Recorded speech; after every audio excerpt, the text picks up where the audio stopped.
Board members are entitled to express themselves publicly on any matter, including issues involving the board and the school district.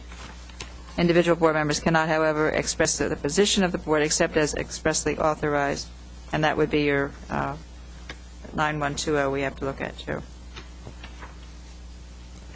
So this is keeping your independent opinions, individual opinions, separate from the position of the board.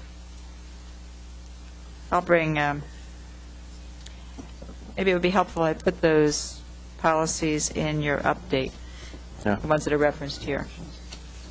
Before we move off this one, can I just ask the board to consider a motion, and it's kind of related to this, and let me just give you the backdrop first.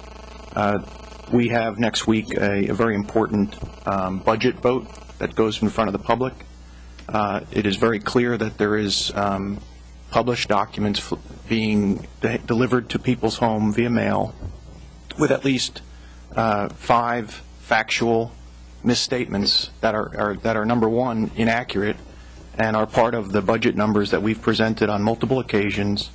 There are also items in there that we have made public statements about and corrected a number of times, and I would ask the board to consider a motion to have one more time a restatement of the facts on those 5 specific items. I'm not interested in the rest of the campaign jargon. I'm interested in making sure that the public who has to vote on the budget gets the right information. So I ask for the board to consider taking 5 minutes to do that properly.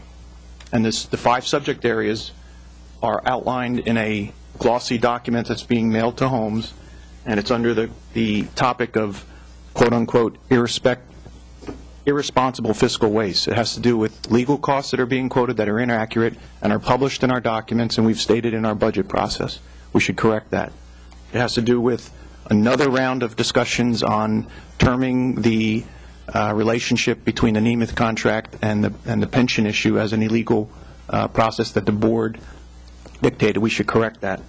It has to do with stating incorrectly for another time Dr. Ferguson's salary, which is public record, and everybody that wants to know it could easily access it. And I would think we owe it the responsibility to restate it one more time publicly and encourage people to look at the docket themselves.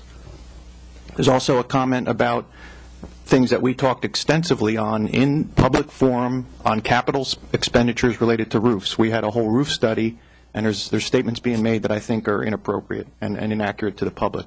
And as a board, we approved this budget to put in front of a vote, and I think we have a responsibility to consider restating one more time the facts, if you're of a mind to do that. So I ask for consideration of that motion and taking the time to do that. I guess I'll second the motion so we can talk about it. I think I would agree. I think it is an important vote next week for our budget, and we need to get the facts out accurately. And if people are getting mailed directly information that's inaccurate, I think we do have an obligation to correct the record. Right. And out of respect for some of the conversation that we had, I'm not interested in putting people's names out there. It's self-explanatory. When people get it and they see this in context, and they can make their own judgments from there. Okay, so we have on a motion for it to be shared, discussed, correct? We have a motion on the table to, Kevin, correct me if I've misstated, Correct. to correct misstatements of fact on election postcard mail to homes. To homes. As it And pertains to I'll take the same form we did the other night, which saying what was the statement being made and what's the correct information to support it, and leave it at that. The rest of what's stated on the postcard is the prerogative of whoever else is publishing that. That's campaign stuff. Okay? I'm interested in the facts of what is published information, that if people did their homework, they would have stated something differently. Okay? So we have a motion and it's been seconded. We need to vote on it. Roll call? Well, Sorry, let Matt. me think a little bit. I think you should also emphasize that facts have been put out on numerous occasions in different forms. Whenever you write this. That's a good point. Yeah. That these facts should have been available to the public. So all these documents, right. all these numbers are documented on the website somewhere. Correct. And mostly in our budget information. We've talked about it on budgets. Yeah, no, I'm just asking so the public knows that we're saying that all these numbers are documented on the website. And I'll incorporate that in the comments. Okay. Very briefly. Certainly. Okay, roll call? Mr. Bartolino? Yes. Mr. Doran? Yes. Mr. Gainsbourg? I'm going to have to abstain on this one. Mr. Hills? Yes. Mrs. Karp? Yes. Mr. Myers? Yes. Mr. Talier? Yes. Mr. Wolf? Yes.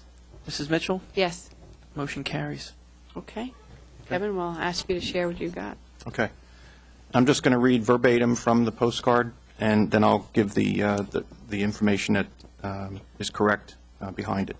The first statement says that there's $500,000 per year for legal services when comparable districts pay $100,000.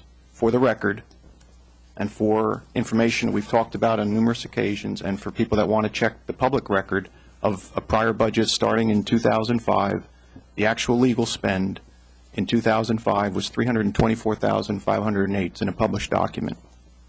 In 2006, it was $263,601. I'm not giving the cents. 2007,